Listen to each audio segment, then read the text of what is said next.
Қайырлы күн көрермендерім, менің каналыма қош келдіңіздер. Бүгін сіздермен осындай бір жасағаннан ақ шығатын, қамыры ешқандай жыртылмай, езілмей пісетін өте дәмді манты дайындайтын боламыз.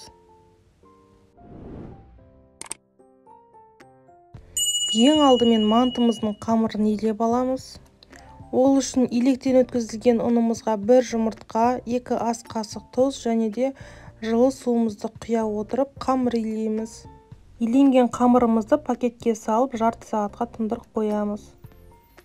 Менде салмасына 1 кг фарш, 1 кг фаршқа 1 кг пиязды турап саламыз.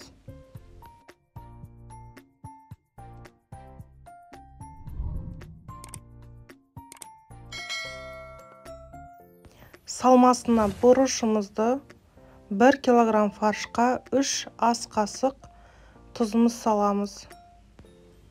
Жақсылап отырып араластырамыз.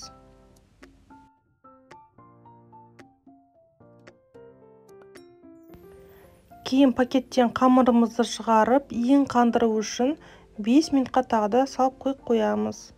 5 минуттан кейін ең қанған қамырымызды алып жазамыз. Ең басында құрғақ ұнымызды себе отырып, қамырымызды жазып аламыз. Біз мантының қамырын қатты қалың емес, тым жұқа етпей әдемілеп жайып аламыз. Жазылған қамырды дәл видеода көрсетілгендей жайып шығатын боламыз. Қамырды жайып алғаннан кейін осылай 4-5 саусақтың көлемінде етіп қамырымызды 4 бұрыштап кесіп шығамыз.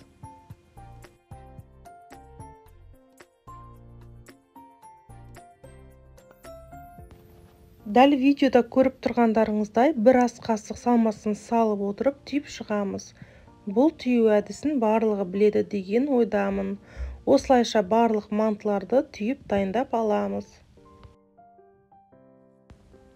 Достар, егерде мен каналыма тіркелмеген болсаңыздар, каналыма тіркеліп, лайк басып отырыңыздар.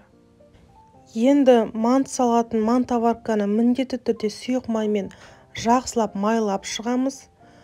Кейін майланғаннан кейін түйіп алған мантыларымызды орналастырамыз. Қайнап тұрған суда 40-45 минутта пісіріп аламыз.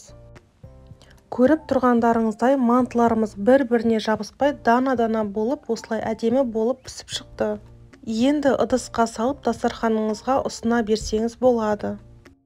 Міндетті түрде осы рецептпен дайындап көруге кеңес беремін. Егерде бұл видео рецепт пайдалы болса, каналға тіркеліп, лайк басып, комментарий қалдыруды ұмытпаңыздар.